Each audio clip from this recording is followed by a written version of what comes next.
리오나 햄슬리가 죽으면서 그의 유산 중 1200만 불을 애완견 트러블에게 주었다는 소식을 우리가 들으면서 저도 그렇고 아마 여러분도 두 마음이 들었을 거라 생각이 듭니다. 첫째는 그 여자가 분이 제정신인지 그 많은 돈을 왜 그 강아지에게 주는지 지금 굶어 죽는 사람이 얼마나 많은지 그런데도 정말 이상한 여자라 하는 생각이 들고 또 하나는 그 트러블이라는 강아지가 내보다 낫겠다. 그 강아지에게는 돈 반이라도 10분의 1이라도 나에게 주어진다면 내가 얼마나 좋을까. 왜 나에게는 그런 유산을 주는 분이 없을까. 이제 그런 생각이 듭니다. 유산이 뭐겠습니까? 기러스 박사에 의하면 유산은 병사의 공급, 그건 유산이 아니다. 변호사의 수임료, 의사의 진료비, 상인의 이윤, 노동자의 임금, 그건 유산이 아니다.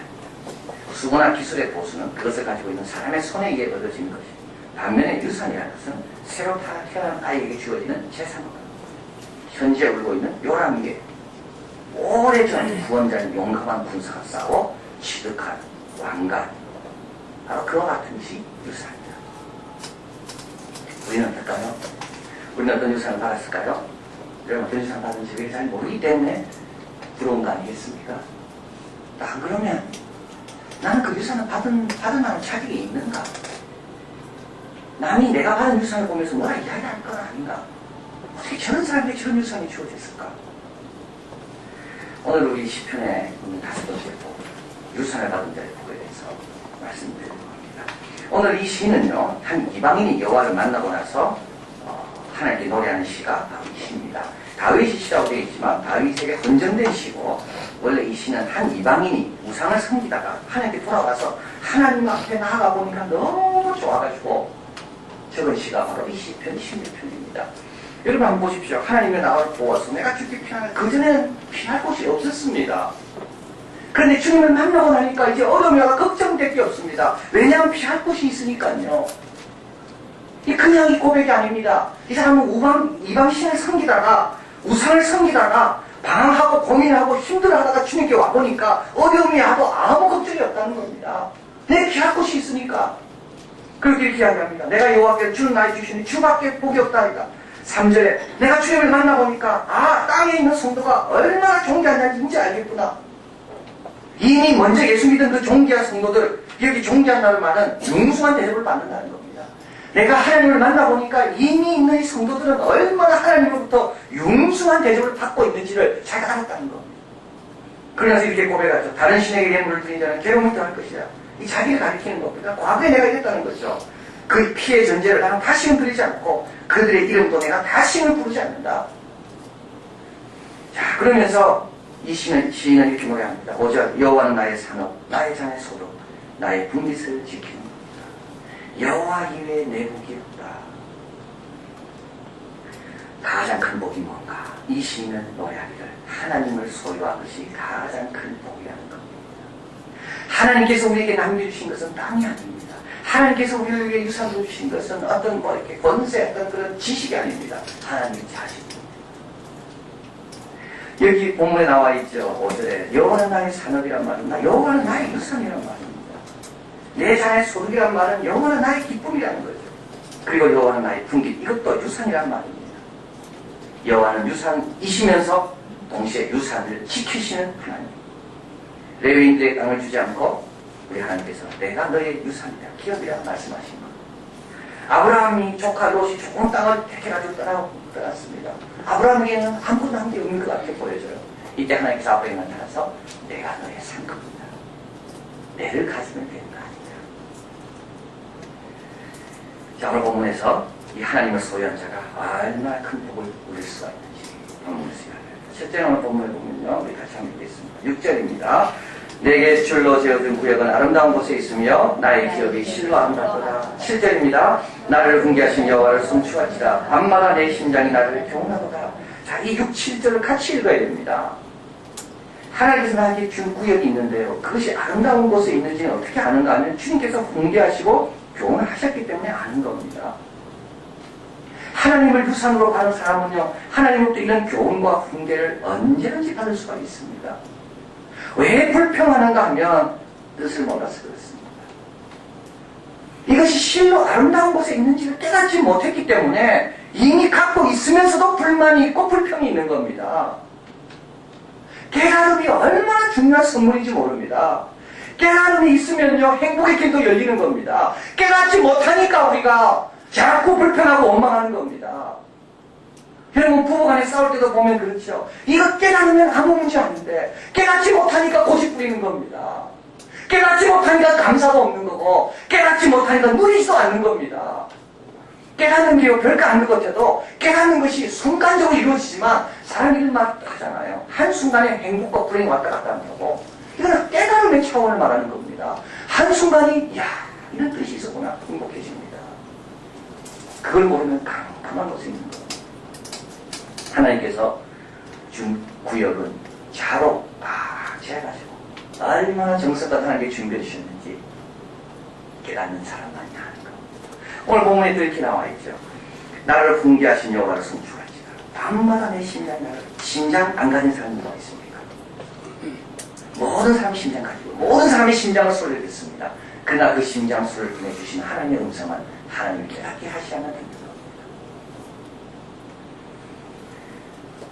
불평은 뭘까요? 깨닫지 못한 겁니다. 불평을 가리켜 천국으로 다름지 않은 바를 상하게 하는 것이라고 말했습니다. 불평이 있는 사람은요, 천국 가는 게 너무 힘듭니다. 왜냐하면 불평이 내 발을 상하게 하기 때문에 불평하면서 한 발짝 한 발짝 뗀다는 것처럼 고통스러운 게 없습니다. 그러나 감사하는 사람은 천국 가는 게 그렇게 행복하고 기쁠 수가 없습니다. 근데 이 불평과 감사가 어디서 오냐면 깨달음에서 온다는 거예요. 한 청교도 설교자는 청어, 가장 싼 생선이죠. 청어, 감자를 넣고 이렇게 하나님께 기도했다고 합니다. 주여, 우리는 당신이 바다와 땅을 샅샅이 뒤져서 당신의 자녀들 양식을 구해주심에 감사드립니다. 깨달음입니다. 오늘 밤마다는 말이 나옵니다. 밤마다 심장이 나를 경험합니다. 밤에 아무도 없을 그때, 아무도 다가오기 힘든 그 깜깜한 그 시간에도 우리 주님은 나와 함께 하시며 경험을 주신다. 밤이라고 선생님은 다 떠나고 수업 끝났다고 나는 집에 다 왔지만 우리 하나님과의 수업은 계속된다. 이게 하나님을 소유한 자가 누리는 축복이고 특권입니다. 언제든지 배울 수 있고 언제든지 깨달음을 주시는 우리 하나님. 이게 첫 번째, 하나님을 유업으로 받은 자가 누리는 축복이고요. 두 번째 오늘 본문에 나와 있는데요. 한번 8절 같이 있습니다. 내가 여호와를 항상 내 옆에 모시며 그가 내 우편에 계심으로 내가 이동치 아니하리로다. 자, 두 번째 축복은 뭡니까? 하나님 모실 수 있다는 겁니다. 이게 항상 모신다는 말은 내가 부르면 하나님 모신다는 말입니다. 여러분이 부른다고 오는 사람이 몇 사람이 있습니까? 여러분이 오라 한다고 올 수 있는 사람이 몇 명이나 있냐고요. 그렇게 많지 않습니다. 이번 추석 명절에도 부모가 오란다고 착하는 자식들이 있지만 오라고 해도 저렇지 못 가면 피곤해서 못 가겠네. 이런 안 가는 자식도 많습니다. 다 해외로 간다 그러잖아요. 이 긴 연휴에 어떻게 부모하고 보내는 시간 낭비하냐고. 그래서 다 해외로 지금 황금 긴 휴가라고 해가지고 부모가 오해도 안 갑니다. 그런데 하나님은 내가 부르면 모신다는 거. 항상 모실 수 있습니다. 지난주 말씀드린 거, 왕에게 하나님이 임할 때는 영광과 권위로 임하신다. 우리 하나님 그냥 오시는 분이 아닙니다. 우리 예수님 다시 오실 때 천사장의 호령과 나팔과 구름 가운데 임하시는데요. 그 엄청난 하나님의 임재가 우리가 부를 때마다 하나님 오신다는 거. 그 오늘 본문을 보면 내 옆에 계신다고 했습니다. 오셔서 떠나지 않습니다. 내가 요동치 아니할 때까지, 요동함이 끝날 때까지 우리 하나님은 나를 붙들고 계시는 겁니다. 우리 새벽마다 다니엘서를 나누고 있는데요. 다니엘서에 보면 다니엘과 세 친구가 나옵니다. 이 다니엘과 세 친구는 가진 게 아무것도 없고요. 고아입니다. 청년이고 아무 기반도 없고 배경도 없고 기초도 없고 1127km가 떨어진 바벨론이라는 나라로 포로로 끌려간 아무 힘이 없는 세 청년과 다니엘. 그런데 꼭 다니엘과 세 청년이 나올 때 또 다른 사람이 나옵니다. 바벨론 왕, 느부갓네살 왕과 벨사살 왕, 페르시아 제국의 왕. 이들은요 엄청난 그리스도로 받은 사람들입니다. 좋은 왕가에 태어났기 때문에 부모로부터 엄청난 재산과 엄청난 나라와 엄청난 사람들을 유산으로 받은 사람. 그런데 하나님께서 딱 비교하십니다. 아무도 없는 다니엘과 여기 느부갓네살 왕과 다니엘서를 통해 우리에게 말씀합니다. 너희들은 어떤 사람 쪽으로 가고 싶냐? 어떤 사람이 되고 싶냐?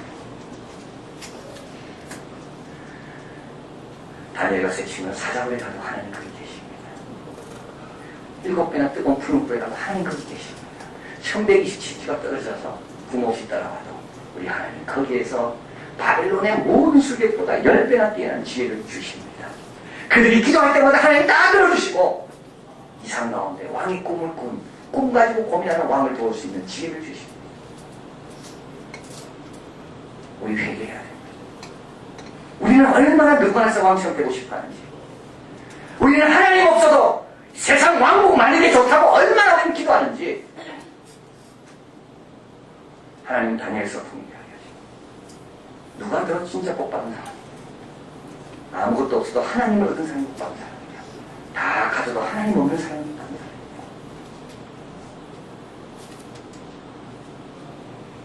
한 분이 말했습니다. 당신의 소유를 한번 보십시오. 그 분깃을 다른 사람의 분깃과 비교해 보십시오. 어떤 사람들은 밭에 그들의 분깃을 갖고 있습니다. 그들은 부유하고 그들의 수확물을, 그들의 재산을 불려주고 있습니다. 그러나 추수의 하나님이신 당신의 하나님과 비교해보면 그들의 수확이 얼마나 될까요? 농부로서 천국의 떡을 당신의 먹여주신 하나님과 비교해보면 그들의 가득 찬 창고가 얼마나 되겠습니까? 어떤 사람은 도시에 그 분깃을 두고 있습니다. 그들의 분은 엄청나고 비밀 금고를 만들어야 할 정도로 끝없이 불어납니다. 하지만 당신의 하나님과 비교해보면 그 금고의 황금이 얼마나 될까요? 하나님이 당신이 분깃이라면 당신은 참으로 부자합니다. 그분이 당신의 모든 필요를 제공하고 당신의 마음을 위로하고 당신의 슬픔을 진정시키고 당신의 발걸음을 인도하고 어두운 골짜기에서 당신과 함께 걸어가 주시고 번향으로 인도하시며 영원토록 당신의 분깃으로 그분을 즐거워하도록 하실 분은 하나님 분이기 때문입니다. 회개해야 돼. 다니엘서 읽으면서 우리가 회개해야 돼. 우리는 다니엘의 색심을 보면 아이고 불쌍하잖아. 느부갓네살 왕 보면 아이고 어떻게 저렇게 되고 싶을까. 그러나 결국 느부갓네살 왕이 다니엘의 색심을 때문에 복받습니다. 결국 그도 하나님을 인정하게 되고 하나님 나라가 영원한 세상에 9절 말씀 읽겠습니다. 이러므로 내 마음이 기쁘고 내 영광도 즐거워하며 내 육체도 완전히 가요. 여러분, 마음이 기쁘고요. 영광은 영혼을 말합니다. 영혼이 즐겁고 육체가 완전한 비결은 하나님과 함께하는 데 있습니다.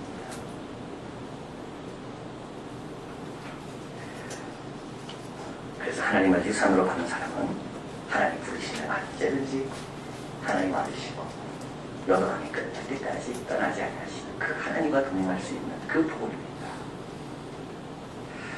또 한 가지 더 있습니다. 하나님 유산으로 받는 사람이 누리는 복음요. 우리 본문에 있습니다. 10절 같이 있습니다. 이는 내 영혼을 음부에 버리지 아니하시며 주의 거룩한 자로 썩지 않게 하실 것입니다. 여기 이제 하나님은 우리에게 교훈하신다 되어 있습니다. 하나님은 우리가 부르면 오신다고 되어 있습니다. 그런데 우리 이 하나님의 오심과 하나님의 교훈은 영원하다는 것을 말해줍니다. 죽음이 가감없이 못한다는 것을 이야기합니다. 여기 음부라는 말은 사망의 세력이, 사망의 능력이 자리 잡고 있는, 사망의 능력이 주관하고 있는 영역을 가리킵니다. 그런데 우리 하나님은 우리를 음부로, 사망의 권세로 우리를 내주지 않는다는 말입니다. 하나님 우리를 끝까지 붙들고 계신다는 말입니다. 내 영혼을 음부에 버리지 않으시고, 내가 나이가 들었다고 나를 버리지 않으시고, 내가 병들었다고 버리지 않으시고, 내가 쓸모가 없다고 버리지 않으시고, 우리 하나님은 오히려 생명의 길을 내게 보셔서 기쁨이 충만하고 영원한 즐거움이 있는 곳으로 인도하시는 우리 하나님이에요. 며칠 전 신문에서 읽었습니다. 한 광고회사 임원 여성이 찍은 건데요. 그 여성은 이제 광고회사에 취직하면서 이 남녀 차이로 인해서 내가 큰 남자한테 분위기를 안 당해야 되겠다. 어떻게든지 내가 실력으로 남자와 대등하게 하는 경쟁을 열심히 노력해가지고 이제 남녀의 차이를 넘어서 회사에 임원이 됐습니다. 근데 그 남녀의 차이를 넘는 그 봉우리를 넘으면 끝인 줄 알았는데 더 높은 봉우리가 있더라는 겁니다. 나이의 봉우리. 나이가 들어가니까 사람들이 자기에게 물건 안 가져오더라는 겁니다. 이 광고 카피라이트 쓰는 건 이건 젊은이 싱싱한 머리가 있어야 된다 그러면서 나이는 자기가 괴물처럼 여기고 다 젊은 사람이 가져가더라는 겁니다. 그런 말합니다. 오늘 대한민국에서 묻는다는 것은 자연스럽지 않고 노화 이후에 전혀 다른 의미를 주는데 경쟁력의 저하 내지는 상실이라는 의미를 준다. 한국 사람은 온통 젊은만을 찾고 나이 들면 곧 낡은 것으로 치부해버린다. 따라서 한국에서 나이 든다는 것은 선배가 되는 것이 아니라 주연의 자리에서 밀려나는 것과 동일합니다.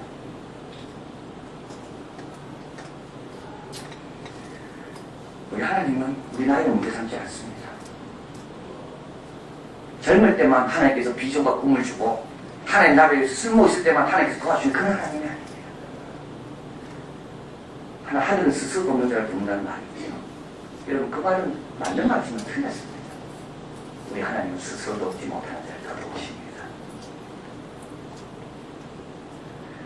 음부의 세력이 내가 나이 들었다고 내가 쓸모없다고 나를 잡으려고 상주로 달려들 때 우리 하나님 나타나셔서 내 거룩한 자를 손대십니다. 그리고 우리에게 생명의 길을 인도하십니다. 하나님이 우리에게 당신을 주실 때 영원히 주신 것. 상황에 따라 변하는 그런 모습으로 하나님께 주신 게 아니라 영원히 나를 소유하라. 그래서 여러분이 본문에 보면 주의 거룩한 자로 썩지 않게 하신가. 이 주의 거룩한 자가 누군가? 바로 예수님이라고 합니다. 구약 성경에서 부활에 대해서 가장 확실하게 말한 구절이 있다면 바로 이 구절이랍니다. 그래서 사도 베드로는 사도행전 2장 30절에서 그는 선지자라 하나님이 이미 맹세하사 그 자손 중에 한 사람을 그 위에 앉게 하리라 하심을 알고 미리 보는 거로 그리스도의 부활하심을 말하되 저가 음부의 버림이 되지 않고 육신을 썩음을 당하지 아니하시다 하더니 바로 이 구절을 인용하고 있습니다.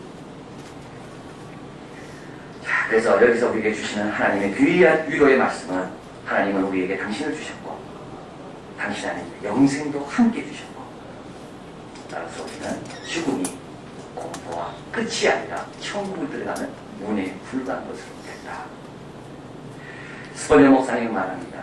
그래서 우리는 침대로 가듯 무덤을 향해 갈 수가 있고 안락 의자에 앉듯 흙덩이 가운데 육신을 쉴 수가 있다. 할렐루야. 시편 74편은 이렇게 노래합니다. 이 하늘에서 주 위에 누가 내게 있으리요? 땅에서는 주밖에 나의 사모할 자가 없느니라. 내 육체와 마음은 쇠잔하나 하나님은 내 마음의 반석이요 영원한 분이십니다. 영원한 분. 자, 그러면 마지막으로 생각할까? 이 유산을 어떻게 봤습니까? 로마서 8장 17절 앞에 스크린 나와 있습니다. 같이 한번 읽겠습니다. 자녀이면 또한 상속자 곧 하나님의 상속자여 그리스도와 함께한 상속자니 우리가 그와 함께 영광을 받기 위하여 고난도 함께 받아야 할 것입니다. 상속은 누구에게 줍니까? 자녀에게 줍니다. 내가 자녀임을 알 수 있는 길은요 나에게 상속이 있느냐 없느냐를 통해 알 수가 있습니다. 여러분 상속은요 노력으로 받는 게 아닙니다. 상속은요 하나님의 상속은 혈통도 아닙니다. 유대인만 받는 게 아닙니다. 자녀라고 되어 있습니다. 하나님의 상속은 창조로부터 오지 않습니다. 모든 피조물이 다 받는 게 아닙니다. 구속으로부터 옵니다. 하나님의 자녀는 거듭나야 오는 것이 하나님의 상속입니다. 그래서 로마서 8장에 자녀라는 말을 쓰고 있습니다. 자녀입니다. 그런데 여기 더 중요한 게 하나 있는데요. 하나님의 상속자예요. 그리스도와 함께하는 상속자다. 원래 이 상속은 누구 거였나요? 그 아들 거였습니다. 부름은 달려오는 게 누구였습니까? 아버지가 아들에게 하였습니다. 우리가 아니었습니다. 그런데 예수님께서 그 상속의 영광을 우리와 나누어 주고 예수님께서 허락하셔서 이제 우리도 예수님과 똑같은 자녀의 상속을 누린다 말씀합니다. 마치 어린아이가 큰 형님만큼 유혹을 차지한 것처럼 우리가 예수님만큼 사랑을 받는다. 이 모든 교훈과 훈계와 함께 하시고 영혼까지 인도하신 것은 사실은 아들을 위한 상속이었는데 아들을 믿는 우리에게도 하나님께서 허락하셨다고 말씀하는 겁니다. 자, 그런데 여기서 로마서 8장 17에 한 가지 더 이야기하는 게 있습니다. 그와 함께 영광을 받기 위하여 고난도 함께 받아야 할 것입니다. 이건 뭐냐 하면 상속인으로 제대로 살려면 여러 가지 역경과 어려움이 있다는 것입니다. 상속받은 자의 어떤 그런 삶이라는 것은 하나님의 사랑에 대한 반응으로 해서 삶이라는 것은 거기에 충성도 있어야 되고 헌신도 있어야 되고 거기에 증거도 있어야 된다. 그래서 우리에게 말씀합니다. 그러면서 사도 바울은 로마서 8장이에요. 나중에 집에 가서 한번 읽어보시면 되겠습니다. 로마서 8장에 17절 자녀에게 후사 말한 다음에 18절 생각한데 현재 고난 말한 다음에 19절 이렇게 말합니다. 피조물에 고대하는 바는 하나님의 아들들이 나타나는 것이니. 무슨 뜻일까요? 많은 피조물들이요 하나님의 아들들을 통하여 우리가 가지고 있는 상속을 그들에게도 나누어 줄 수 있는 기회를 갖기를 원한다는 것. 자, 이를 위해 고난도 감수해야 되고 이를 위해 상속자들이 많아지도록 하기 위해서 모든 피조물들이 하나님의 아들들이 나타나는 것을 사모하고 있는데 내가 하나님의 엄청난 상속을 받은 것을 내 혼자 누리는 것이 아니라 다른 사람과 나누기 위해서 주님이 가라는 곳, 주님이 하라는 곳, 주님이 원하는 장소에 가는 고난의 십자가로 져야 된다는 것을 여기서 말씀하는 겁니다. 그래서 복음이까지 온 거고요. 우리가 상속자가 된 겁니다. 로마 성도들은 사도 바울이 로마서에서 이 말씀을 들을 때 그래 피조물이 고대하는 하나님의 아들들이 나타나는 바 그 아들들이 나타나는 우리가 되자 복음을 열심히 전했고 300년 후에 로마에 있는 사람들은 기독교를 공유하면서 기독교인이 되었습니다. 그래서 그들은 로마를 상속으로 받은 게 아니라 하나님을 상속으로 받게 된 겁니다. 함비아씨 여러분 잘 아십니다. 원래는 오지 여행가였습니다. 여행가시다가 이제는 긴급고 요원이 됐고요. 이제 그의 꿈이 뭐냐? 그의 꿈은 난민촌 책임자가 되는 게 그의 꿈입니다. 무전기를 들고 구호물자가 왔습니다. 그러면 난민들이 막 몰려 달려들겠죠. 이때 무전기를 들고 난민들이 우리를 믿으십시오. 우리가 다 알아서 질서 있게 배분할 것이니까 우리를 믿고 기다려주십시오. 이렇게 말하는 꿈이죠. 적이 쳐들어온다는 말을 들었습니다. 난민들에게 밤에 연락을 해서 계속 같이 피신해야 된다. 도망가는 그렇고 그런 지도력을 발휘하는 그 꿈. 그래서 함비아씨는 자기는 그걸 생각할 때마다 막 심장이 뜬다라고 이야기했어요. 그러면서 그날 책 지도 밖으로 행군하라해서 이렇게 말합니다. 나는 오늘도 행군한다. 몸에 익숙하지 않은 배낭을 지고 오르막길을 오른다. 앞서가는 사람 없이 길을 가야 하는데 제일 힘들다. 능력에 대한 의심이 들 때마다 기가 꺾여 자신이 없어지고 무릎을 꿇고 싶을 때가 있다. 그러나 탓은 저 밑바닥에서 올려오는 전군 북소리가 들린다. 진군 북소리가 들린다. 나에게 내린 절대 절명의 명령소리. 지도 밖으로 행군하라. 하나님 주신 이 기록을 나누기 위해서 우리도 지도 밖으로 행군하라고 주님 말씀합니다. 이 놀라운 기록, 이 영광을 누리기 위해서는 고난도 함께 받으라고. 우리가 받는 이 융숭한 대접을 우리 사랑하는 사람들도 좀 받게 하라고.